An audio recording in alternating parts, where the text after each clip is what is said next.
Olá, bom dia a todos e todas que nos assistem nesta manhã de domingo. Eu sou o pastor Irênio Silveira Chaves e este é o programa de estudo bíblico à distância da Igreja Batista da Orla Oceânica. É com muito prazer que a gente está aqui para poder estudar a palavra de Deus e hoje encerrando a série de estudos sobre o Sermão do Monte. Foi uma aventura para todos nós. E o estudo de hoje vai trazer muitas contribuições para a gente entender o porquê Jesus foi tão profundo, tão inovador na sua proposta de pregação, de apresentar um estudo que fizesse sentido para as pessoas de sua época. E nós vamos fazer isso de uma maneira bastante comum ao nosso hábito aqui. Vamos refletir sobre o texto bíblico e vamos examinar o material que a gente colocou à disposição para vocês nos acompanharem. Nós temos uma apostila, ela está em nosso blog e você pode acessar gratuitamente, baixar e armazenar aí no seu acervo de bibliografia digital. Você ainda não tem isso? Faça um arquivo no seu computador, no seu celular, de livros que você tem para seu estudo bíblico. Isso é importante hoje em dia. Já houve tempo em que a biblioteca era física e ainda existem, né? Ainda é necessário. O livro físico é uma realidade ainda, ele não foi substituído pelo livro digital, mas o livro digital está presente como mais uma opção para você ter material de consulta. Então vamos lá, eu também tenho a minha biblioteca digital, faço a minha organização, mantenho os meus livros nas nuvens para que eu possa ter acesso sempre que eu precisar. Olha, gente, é um prazer nós podermos estar aqui juntos para estudar a Bíblia. Porque essa é uma tarefa que a gente precisa fazer sempre. A Bíblia é um manual de ajuda, de autoajuda, de orientação para a vida que faz falta nos dias atuais. Há muitas pessoas que procuram informações em tantas outras coisas, mas acabou deixando a Bíblia de lado por um preconceito, talvez aí uma informação equivocada a respeito da origem da Bíblia. E talvez porque quisessem aí um material que fosse trazido de uma forma sobrenatural para a vida humana. Mas não, ele é um livro humano. A Bíblia é um livro humano e também é um livro divino, porque foi escrito por homens inspirados por Deus para trazer uma mensagem de vida para toda a humanidade. Ela é a melhor, mas não é a única, eu tenho certeza disso. Mas a gente precisa conhecer esse material. A gente precisa se aprofundar nele, a gente precisa conhecer mais. Eu escuto muita gente falando coisas sobre a Bíblia que não sabe do que está falando. E não tem conhecimento da Bíblia, não examinou a Bíblia. Um dos livros mais impressionantes que eu li foi de alguém que resolveu questionar a Bíblia. E ele era um ateu. E ele então decidiu, se eu tenho um livro que eu contesto, eu tenho que saber o que ele é. E ele foi examinar e encontrou lições maravilhosas sobre o que é a Bíblia para a humanidade.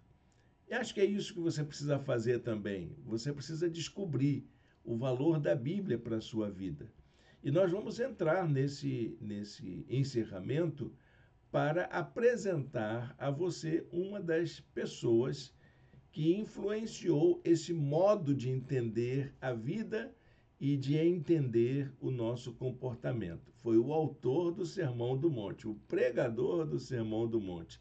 Nós vamos conhecer um pouco mais sobre Jesus Cristo, aquele que tem uma lição de vida para nós.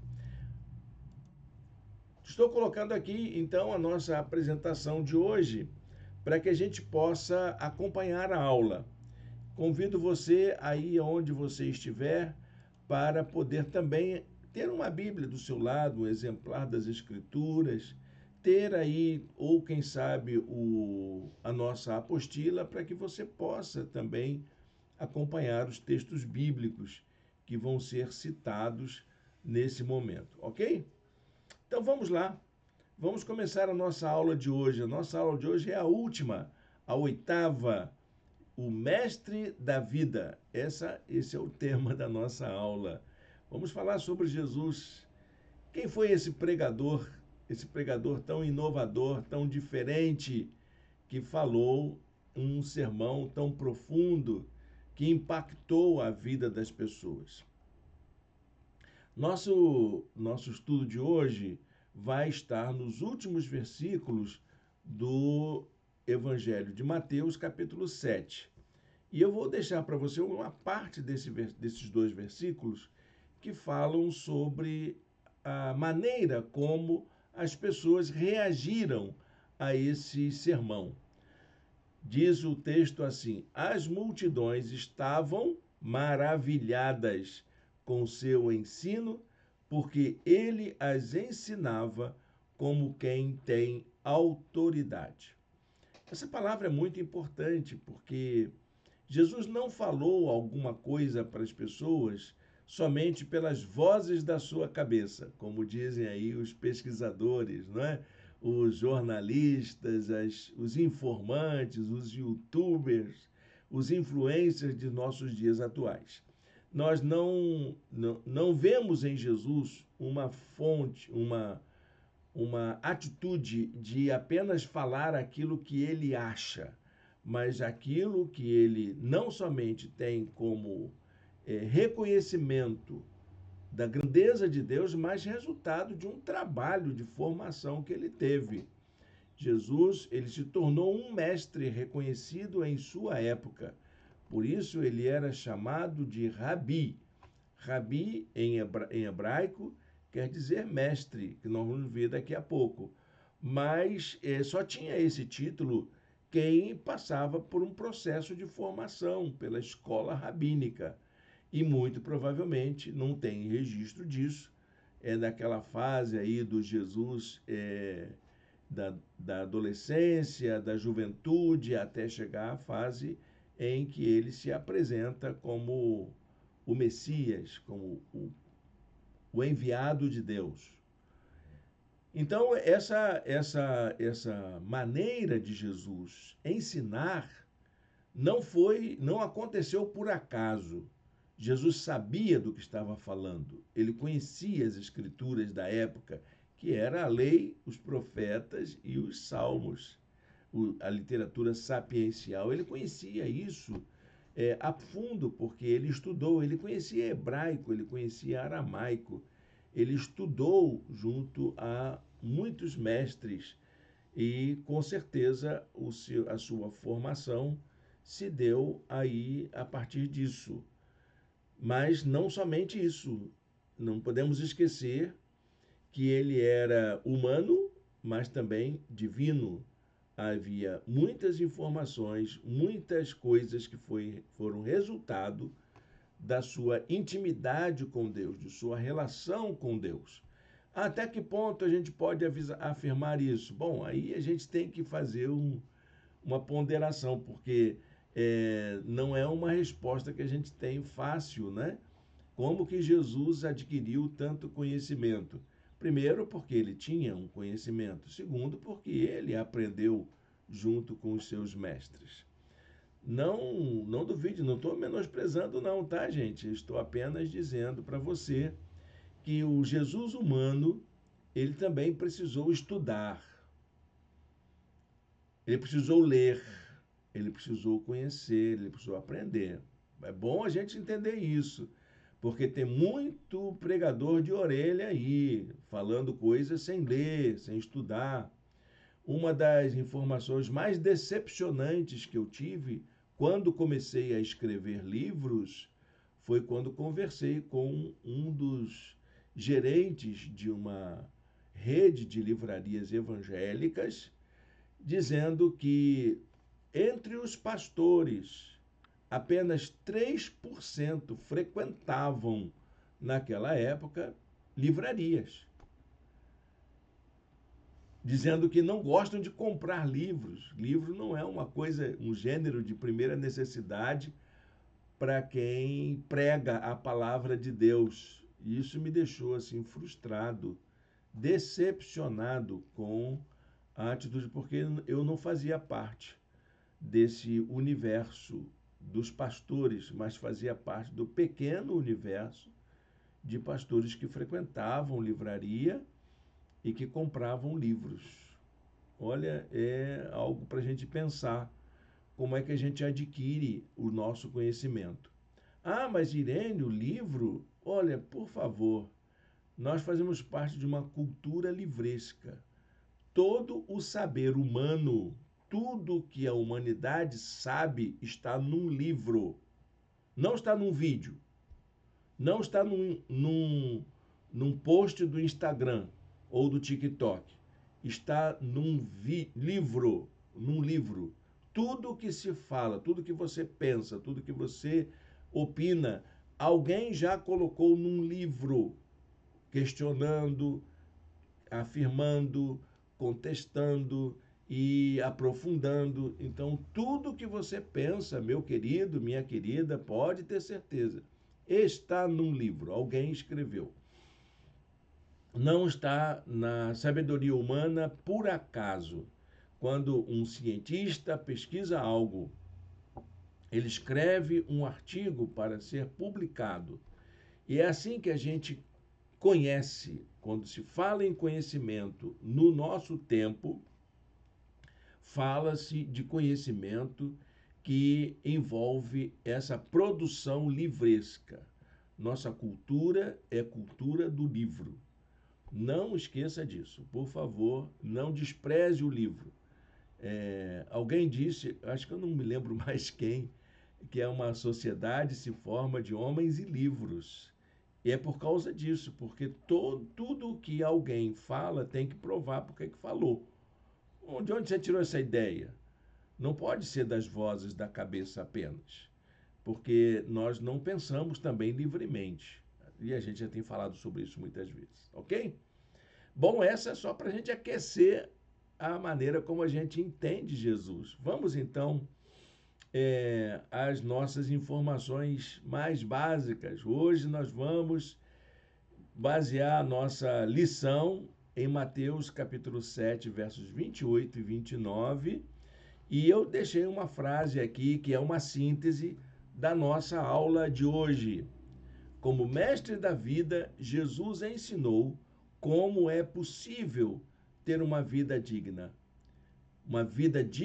e realizada no mundo, não só pelo seu discurso, mas também pelo seu exemplo. Jesus foi alguém que praticou aquilo que ele ensinou. Então vamos adiante, vamos à nossa lição propriamente dita, com as anotações que eu fiz para nossa reflexão. Em primeiro lugar, eu preciso declarar o que o Sermão do Monte, a quem o Sermão do Monte foi direcionado.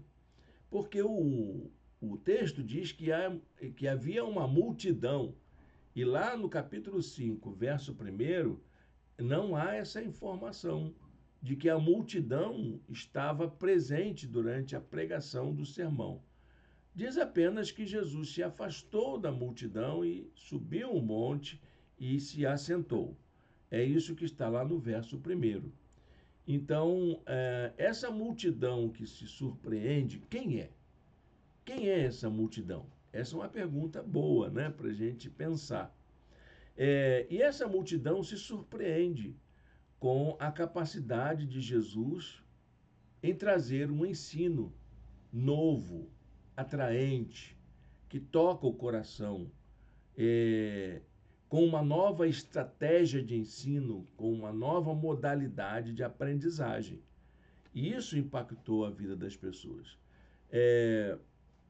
O texto ele é muito claro, ele fala assim, quando Jesus acabou de dizer essas coisas, as multidões estavam maravilhadas.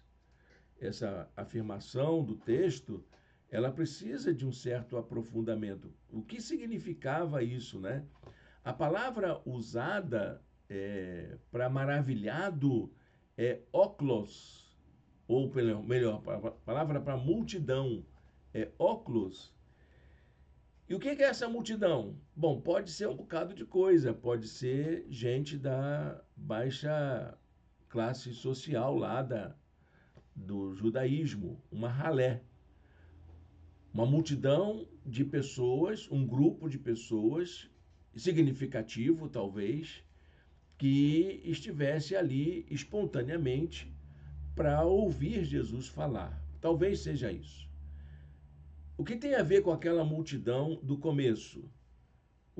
Não há muita relação sobre aquela multidão, mas a ideia é que um grupo de pessoas acompanhou Jesus.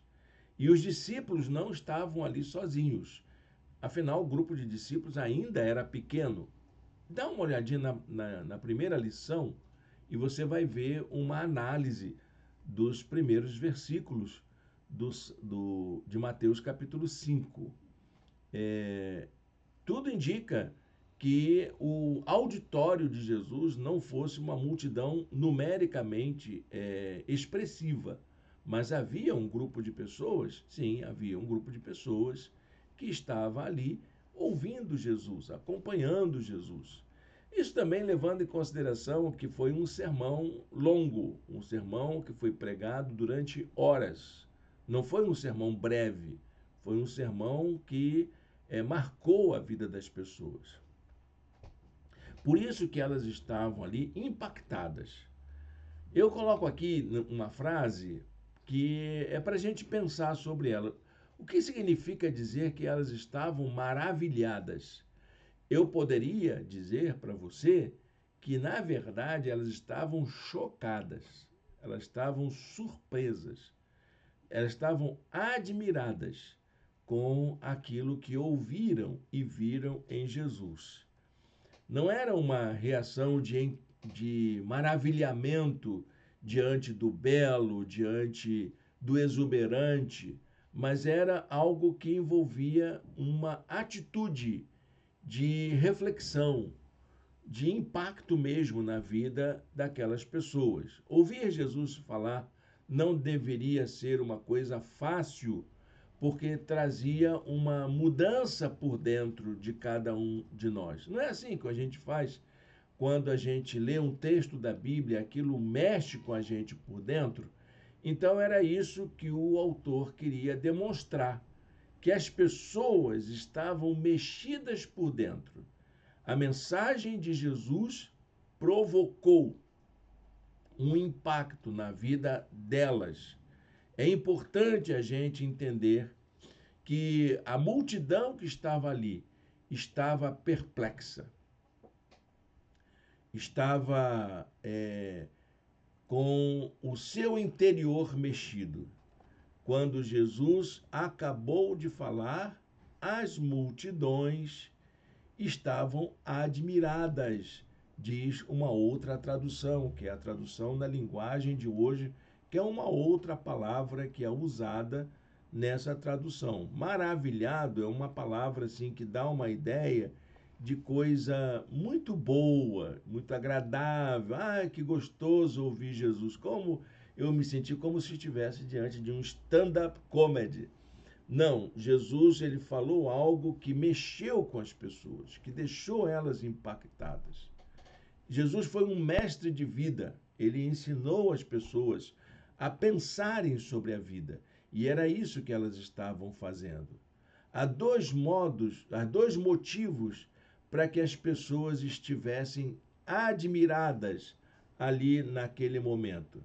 Primeiro, o ensino de Jesus, ele desaloja a gente, ele tira a gente do sério, ele nos impacta, ele nos tira de nossa zona de conforto. E, em segundo lugar, aqueles primeiros ouvintes de Jesus nunca ouviram alguém ensinar com a mesma capacidade de Jesus. Nunca houve um pregador ali na Palestina, na Judéia, na Galiléia, que fosse capaz de ensinar de modo tão envolvente, tão envolvente. Então Jesus ele foi capaz de tocar o coração das pessoas.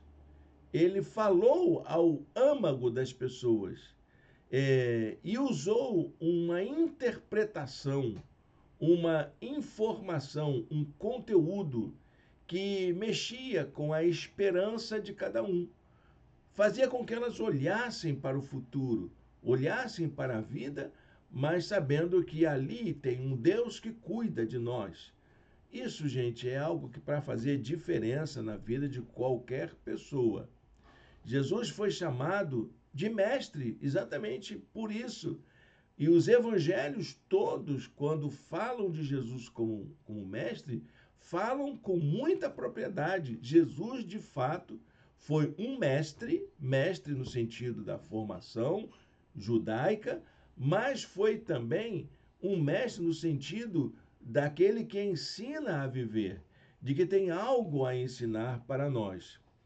Vocês me chamam de mestre e senhor, e com razão, pois eu o sou, disse Jesus em uma ocasião, naquela ocasião do lava-pés, né?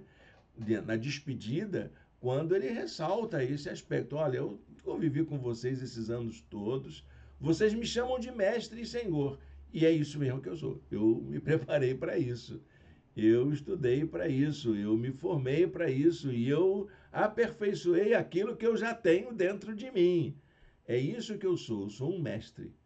Mestre era o título maior da cultura judaica. Hoje, se fôssemos tratar hoje, qual é o grau maior de formação de uma pessoa na vida acadêmica? É o doutor. Então, ele poderia dizer, eu sou doutor naquilo que eu faço, eu tenho autoridade naquilo que eu digo. Jesus era tratado, então, como o rabi. Rabi, que na palavra é uma palavra hebraica, que quer dizer mestre. E ele teve oportunidade para ensinar nas escrituras, as escrituras nas sinagogas, com toda tranquilidade. Ele chegava à sinagoga e já sabiam que ali ele iria fazer a exposição do ensino, a preleção, a pregação daquela ocasião. E ele fazia isso muito bem, porque ele lia o texto. E quando alguém subia ao púlpito da sinagoga para poder pregar, ele escolhia o texto que estava ali numa caixa do lado, em rolos, e ele abria o texto e lia o que estava escrito em hebraico, mas fazendo uma tradução imediata em aramaico. Foi isso que Jesus fez.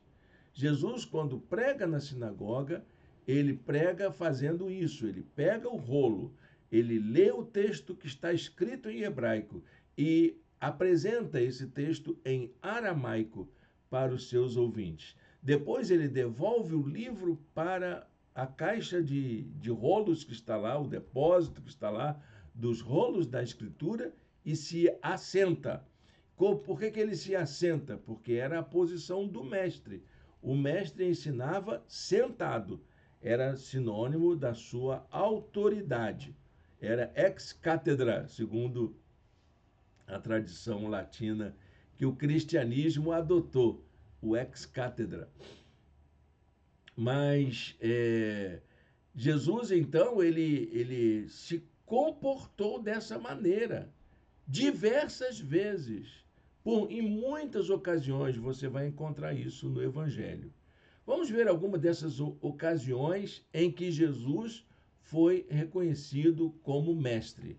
Primeiro, houve um fariseu chamado Nicodemos. Nicodemos era alguém muito importante, porque ele reconheceu Jesus como rabi. Ele chama Jesus, eu sei que você é mestre aí, tem a sua autoridade. Os mestres eram muito respeitados, diferente dos dias atuais, né? Mas os mestres eram muito respeitados e o Nicodemos, como um dos escribas, um dos líderes, um dos doutores da lei da época, ele procura Jesus para conversar. Ele também era um mestre e ele sabia reconhecer um outro mestre. E ele foi até Jesus para tirar uma dúvida, para fazer uma investigação, para que ele pudesse resolver uma questão que ele tinha com ele, sobre a questão do novo nascimento. Lembram disso? João capítulo 3. Mestre, sabemos que ensinas da parte de Deus, pois ninguém pode realizar os sinais miraculosos que estás fazendo se Deus não estiver com ele. Ele é mestre. Jesus, reconhecido por um mestre, que é um mestre. Há uma outra ocasião que foi quando Jesus foi pregar na sinagoga de Cafarnaum. Ali Jesus é chamado de mestre. Todos ficaram maravilhados com o seu ensino, porque lhes ensinava como alguém que tem autoridade e não como os mestres da lei, como aqueles que ensinavam. Ele era um mestre diferenciado. Eu poderia colocar aqui também a sinagoga de Nazaré, lá em Lucas capítulo 4, quando Jesus ele faz essa ação de pegar o rolo, de ler em hebraico, de traduzir imediatamente, oralmente, em aramaico e se assentar para dar a ministração dele. Mas é isso, Jesus foi chamado de mestre diversas ocasiões. E essas duas ocasiões são boas para a gente entender isso. Jesus falava com a autoridade de quem tem domínio sobre os assuntos de que tratou. Ele falou com a autoridade de alguém que passou por um processo de amadurecimento, de formação sobre aquilo que ele tratava. Aqueles temas que ele falou, se ele falou de justiça, ele estudou o tema da justiça com profundidade. Se ele analisou a lei ali, o Sermão do Monte tem várias dessas informações, ele analisou isso. Ele falou sobre espiritualidade, ele estudou sobre espiritualidade profundamente. Ele foi um mestre com autoridade acadêmica para falar aquilo que ele falou. Há muitas pessoas que não gostam de entender isso, acham que Jesus, ele apenas, como ele era filho de Deus, o diviníssimo Jesus, ele saiu falando aleatoriamente, por inspiração divina. Realmente tinha isso. Mas como o humano Jesus, ele passou por todo o processo de formação. Com certeza, eu não tenho dúvidas quanto a isso. Não há um registro histórico sobre isso. Apenas há evidências que Jesus fez esse trajeto, ele fez esse percurso da formação. Nós descobrimos isso logo cedo, no Evangelho de Lucas, quando Jesus vai ao encontro dos mestres para poder conversar com eles. Jesus não era um estranho, ainda adolescente, ainda jovenzinho, ele não era um estranho dos mestres. Ele podia se aproximar deles, podia ser acolhido por eles e podia trocar ideias com eles, porque ele já tinha uma certa intimidade, um conhecimento, ele sabia com quem estava conversando e os mestres sabiam quem era Jesus, o menino Jesus, aquele prodígio de estudos que ele já apresentava na época. Eu imagino ter um aluno como Jesus, se eu fosse mestre de Jesus. Eu me sentiria desafiado a poder estudar mais, porque ele deveria ser alguém assim muito participativo das aulas, muito interessado em saber as fontes, os conteúdos. Então Jesus, ele foi não só um mestre como foi, mas ele também deve ter sido um aluno, um estudante, um talmidim muito aprofundado naquilo que ele estudava. E como Jesus aprendeu, então, tudo isso, aquilo que ele transmitia com tanta autoridade? Vamos, então, na infância das crianças, da população judaica. Como era o aprendizado? Como foi que este homem adquiriu tanta instrução sem ter estudado? É a pergunta que foi feita. Será que ele não estudou? Ele não tem registro disso. Era a pergunta dos fariseus. Havia muitas formas de uma criança receber instrução no tempo de Jesus. Quais eram as formas mais comuns? Havia uma escola primária nas sinagogas. Nazaré, por exemplo, tinha a mais famosa dessas escolas, onde as crianças aprendiam a ler o hebraico, onde as crianças aprendiam a fazer essa tradução do hebraico para o aramaico. Era a característica da escola primária das sinagogas. E a sinagoga de Nazaré tinha uma das maiores escolas de formação das crianças. Havia também uma tradição oral. Jesus foi um frequentador das sinagogas. E muitas vezes, muitas lições, muitos ensinos eram passados ali nas preleções das sinagogas. Jesus ele frequentava as sinagogas assiduamente e participava desse método. A tradição oral era um método de transmissão do conhecimento. Assim como a gente tem hoje o livro, como eu falei no começo, naquela época eles tinham a tradição oral. O que era a tradição oral? Era o ato de repetir de forma decorada aquilo que ouviram de um outro mestre. Então era isso. E essa transmissão era feita numa estrutura poética, muitas vezes musicalizada, para que as pessoas decorassem, assimilassem de forma decorada. Então havia a tradição oral e Jesus assimilou esse método da tradição oral, gravando muitos textos das Escrituras naquilo que ele ouviu. E havia também a escola rabínica. O que era a escola rabínica? Havia o mestre e ele reunia em torno de si alguns jovens para aprenderem a ser rabinos. Então, se Jesus foi um rabi, é porque ele teve algum mestre que o acompanhou. Quem foi? Ninguém sabe.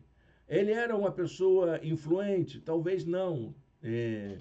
Mas Jesus teve um guia, um orientador com certeza. Ele teve alguém que o acompanhou, alguém que ele fez parte da escola rabínica, desse tal rabi que a gente não sabe quem é. Não havia condições de Jesus ser chamado de rabi se ele não tivesse feito parte de uma turma ou de uma escola rabínica. Pode ser até que ele não tenha ficado muito tempo, porque ele devia dar muito trabalho para os rabis. Mas ele, com certeza, ele fez parte dessa tradição que era comum naquela época. Jesus afirmou uma outra coisa importante sobre a sua formação. Ele passou por todo o processo de formação cultural, com certeza, porque era costume da época. Ele foi um perfeito judeu, ele seguiu as tradições judaicas, mas também ele declarou que a sua maior fonte de instrução tem a ver com a sua comunhão íntima com o Pai Celeste. Ele ainda não tinha declarado que era o Filho de Deus, mas ele diz: a minha instrução vem de quem me formou de fato. Ele diz: o meu ensino não é de mim mesmo, vem daquele que me enviou. É a intimidade com Deus que fez com que ele tivesse o conhecimento que ele tinha como ser humano. Não esqueçamos, ele era perfeitamente homem. Como perfeitamente homem, ele se submeteu a todo o processo de ensino e formação da sua época. Mas ele era perfeitamente Deus. E como perfeitamente Deus, ele também compartilhou aquilo que ele tinha da sua relação com o Pai. Importante isso, tá, gente? Muitas pessoas esquecem desse detalhe, né? Tanto esquecem o fato de que ele foi um judeu normal, que viveu na sua cultura, foi inserido nela, e esquecem que ele era filho de Deus, ele era Deus. Então, muita gente quer ser mais perfeito que Jesus nos seus ensinos. E não é disso que a gente está falando, não. Houve um momento muito interessante que era a festa dos tabernáculos. Quando Jesus está em Jerusalém, houve uma reação dos mestres, dos fariseus, dos escribas, quanto à pessoa de Jesus. Ele então é questionado sobre a sua autoridade para ensinar. Sua atitude como mestre se aproximava muito daquilo que eles entendiam como tradição profética. A multidão disse: ouvindo as suas palavras, alguns dentre o povo disseram: certamente esse homem é profeta. João 7,40. Então, provavelmente, Jesus já era também reconhecido por a sua virtude profética. Ele tinha algumas atitudes que lembravam os profetas da época.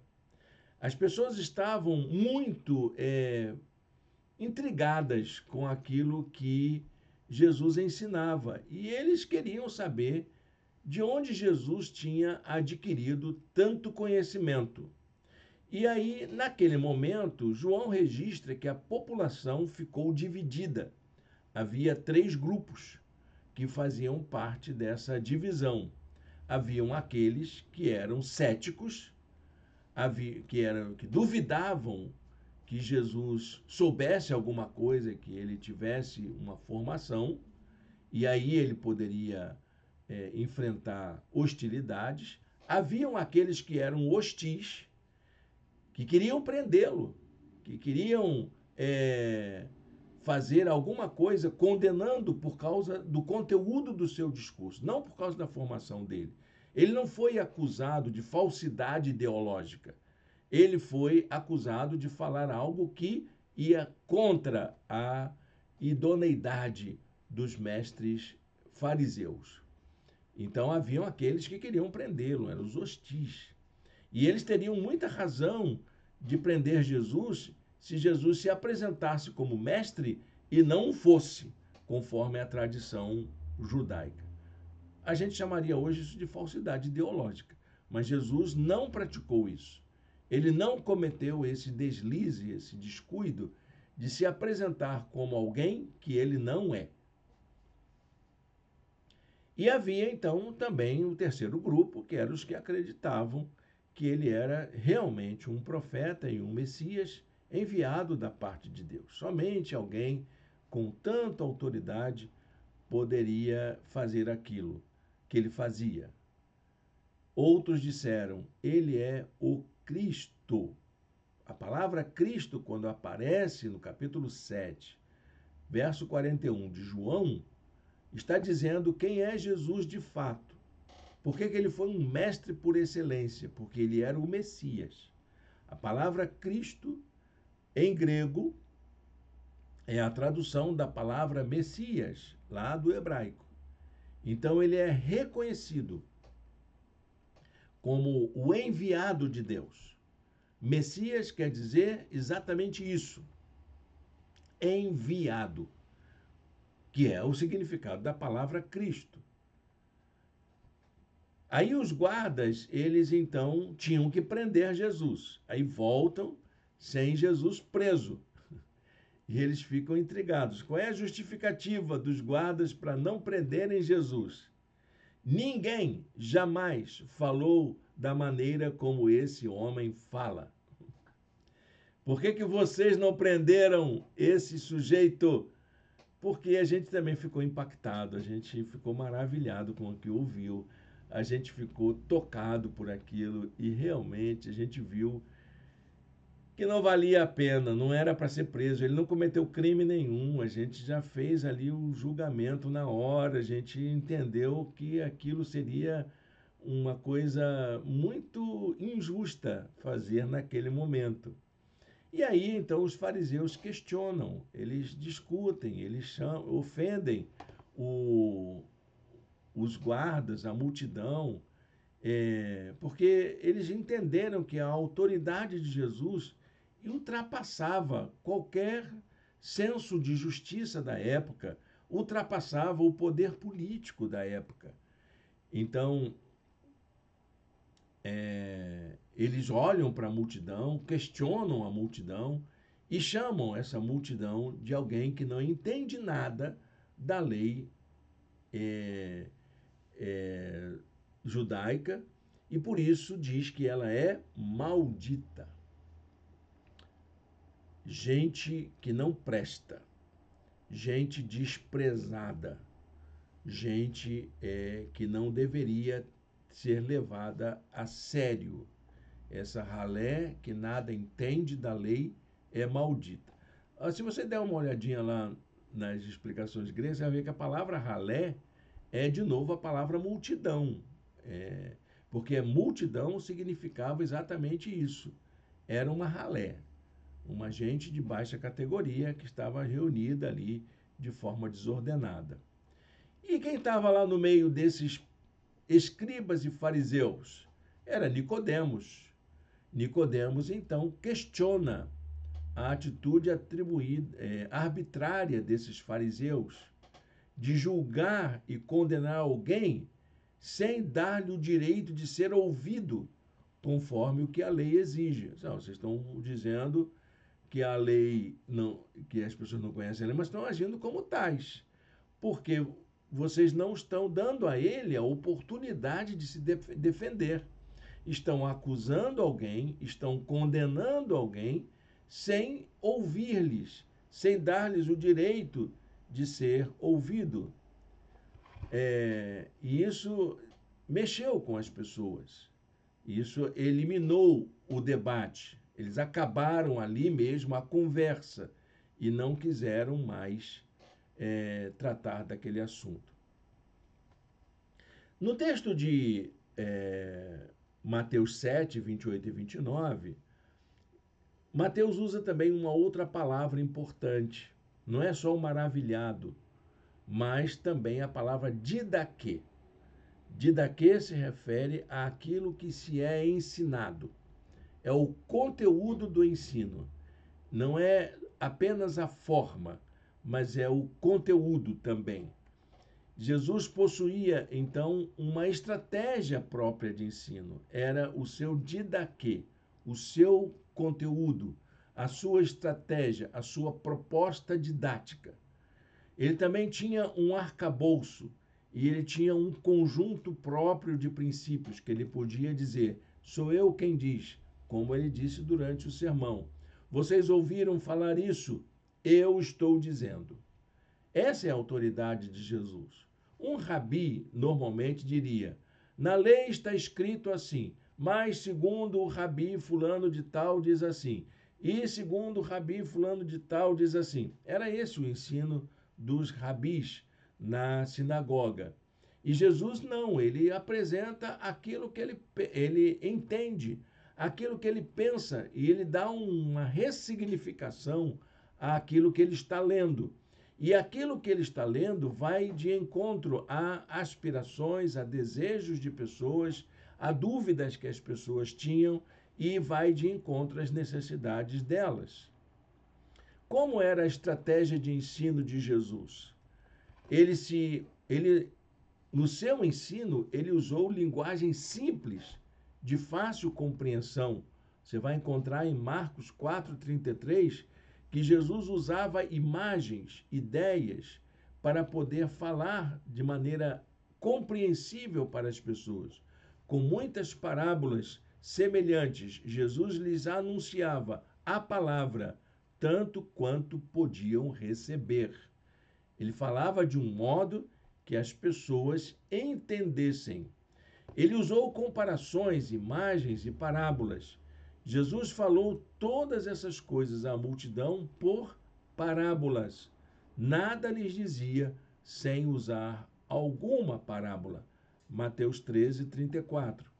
Jesus propôs também um ensino voltado para a vida, diferente da estratégia dos rabinos ou dos rabis da época.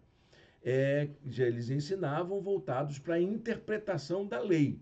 E Jesus ensinava para viver, um modo de vida, Lucas 4,36 diz: todos ficaram admirados e diziam diziam uns aos outros: que palavra é essa?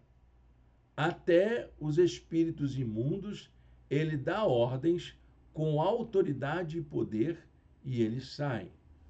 Ele elimina todo o mal que possa impedir a gente de compreender a mensagem de Deus para a vida. E, em último lugar, ele ensinou com autoridade. Ele não dizia o que ele achava, ele dizia o que ele entendia como verdade para as pessoas. Marcos 11:18 diz: os chefes dos sacerdotes e os mestres da lei ouviram essas palavras e começaram a procurar uma forma de matá-lo, pois o temiam, visto que toda a multidão estava maravilhada com o seu ensino. Palavra importante para nós, né? Era isso, eles não tinham como argumentar com Jesus.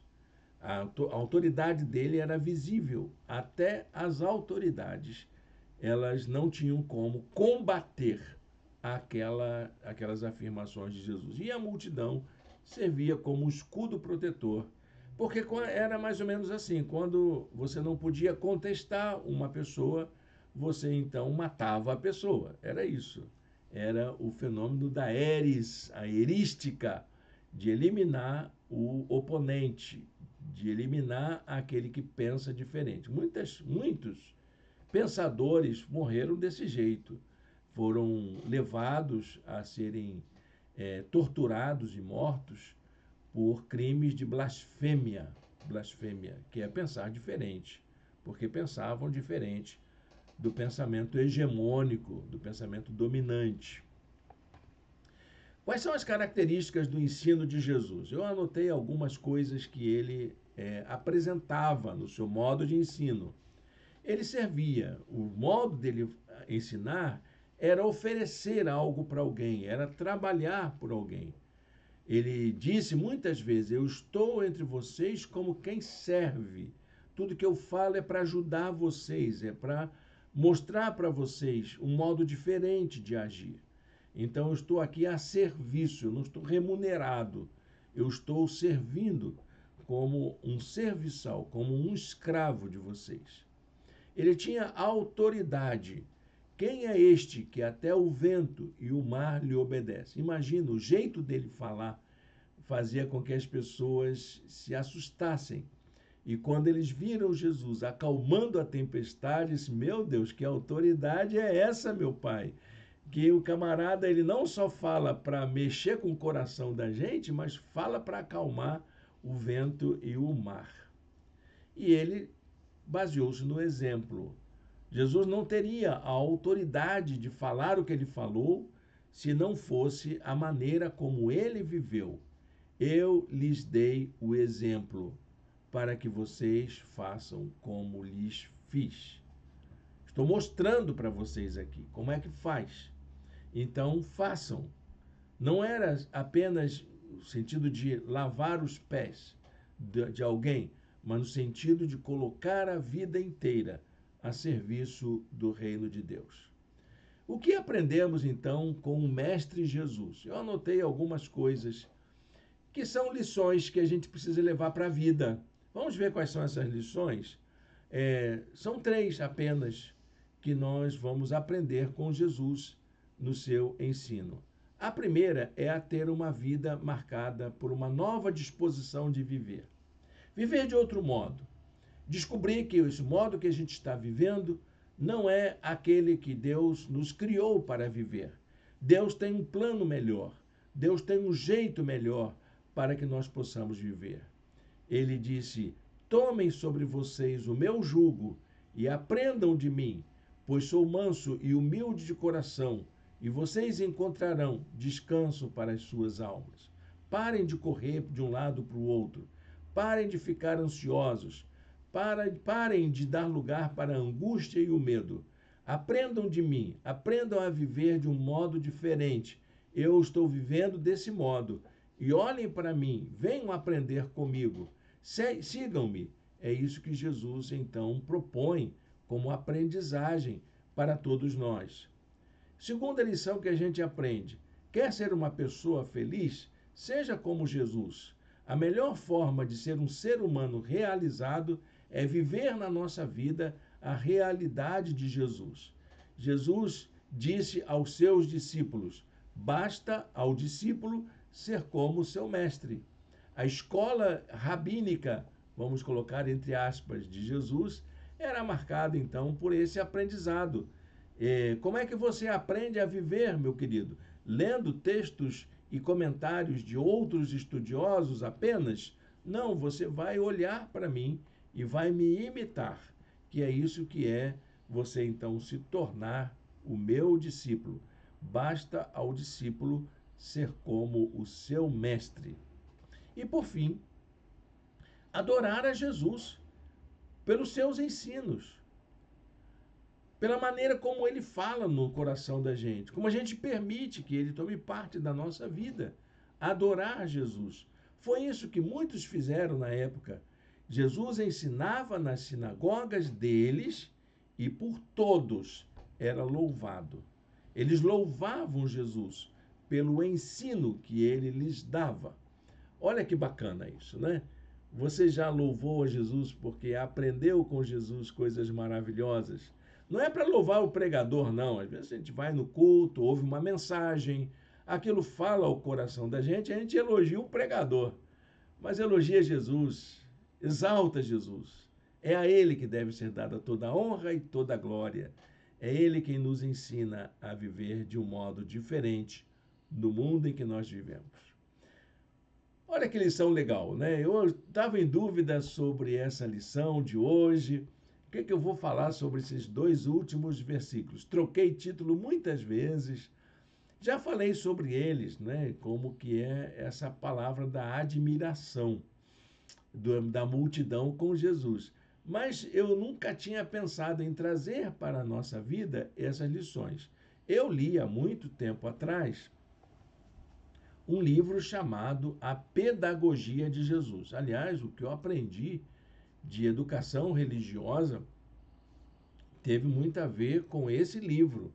Um livro antigo, que era da editora Batista de muitos anos, já deve estar esgotado, quando o autor analisa a performance de Jesus como mestre. O que os evangelhos dizem de Jesus como mestre. Eu não consultei aquele livro do passado, mas eu fiz esse passeio com você para a gente entender que Jesus ainda hoje ensina a gente. Por isso eu quero colocar então em prática essa lição para a nossa vida. Dá uma olhadinha no texto que eu escrevi para a gente fazer o fechamento da nossa aula de hoje. Surpreenda-se com Jesus. Aliás, esse era o título da lição. Surpreenda-se com Jesus. Os ensinos de Jesus nos interpelam a que mudemos nossa maneira de pensar e agir. O objetivo de seus mandamentos e de seus propósitos é nos tornar seres humanos melhores. Ele não quer que você seja um religioso, mas quer que seja uma pessoa melhor. É claro que seguir Jesus tem um formato que pode até nos indicar uma forma de religião. Mas, além disso, acima disso, existe o fato de que a gente precisa se tornar pessoas melhores. O ensino de Jesus é libertador e transformador. Ele nos liberta do que nos distancia dos valores do reino de Deus e nos transforma em novas criaturas. Em outras palavras, ele nos restaura integralmente para que possamos experimentar a vida em sua plenitude. Um versículo para a gente guardar, Lucas 19, 10. Pois o Filho do Homem veio buscar e salvar o que estava perdido. O que é que se perdeu em você? O que é que está perdido em sua vida? O ensino de Jesus é para restaurar essa alegria de viver, esse sentido de vida que está faltando em todos nós. Bom, como nós terminamos as outras lições, tem dever de casa ainda para essa lição, tá bom? Isso é uma característica da nossa aula nesse curso do Sermão do Monte. Quais são as nossas tarefas? Baixe a apostila, se você não baixou, a versão que está lá é a mais atualizada e é a que vai ficar. Leia o texto Leitura de Apoio ao final da lição, quando a gente fala sobre a ética da vida, que é um pouco desse propósito do Sermão do Monte, trazer uma lição ética para a vida. Reflita sobre as questões baseadas na leitura de apoio. Tem 3 perguntinhas ali para você responder para si mesmo ou, quem sabe, numa reunião de grupo. E faça a leitura diária. Tem a leitura diária ali sim, tá bom, gente? Não, eu não deixei de fazer a leitura diária nesse finalzinho. Amém? Vamos orar? Vamos colocar nossa vida diante de Deus. Senhor Deus e eterno Pai, muito obrigado, Deus, por esta lição. Muito obrigado por sua palavra. Muito obrigado pela maneira como o Senhor fala ao nosso coração. Nós te oramos em nome de Jesus. Amém. Muito bem, gente, nós estamos chegando assim ao final da nossa lição de hoje e quero dizer também que estamos chegando ao final do estudo do Sermão do Monte. O nosso próximo estudo é sobre a Carta aos Gálatas. Vamos falar sobre o Evangelho da Vida. Então, é um livro importantíssimo, uma carta importantíssima escrita pelo apóstolo Paulo, como um tratado de teologia. Eu convido você a estudar com a gente. Serão 9 aulas preparadas para o estudo da Carta aos Gálatas. Convido você a caminhar com a gente e a seguir mais essa série de estudos do nosso estudo bíblico à distância. Bom, logo mais nós teremos nossa reunião presencial. Então, nossos irmãos e irmãs que nos acompanham, estaremos lá em nosso espaço para meditarmos em mais uma mensagem da série sobre a fé cristã na esfera pública. Vamos pensar sobre isso. Como que a gente está vivendo a nossa fé no mundo? Foi para isso que Jesus nos chamou, para a gente ser cristãos e cristãs lá no mundo, onde as coisas acontecem. Vem com a gente para a gente poder meditar sobre isso. A gente ora, a gente louva também, viu, gente? Não é só isso, não. A gente vai orar, a gente vai meditar, a gente vai louvar a Deus e vai se confraternizar também, porque é uma característica das nossas reuniões. Você está convidado, você está convidada a estar conosco. Desejo a você um bom domingo na presença do Senhor.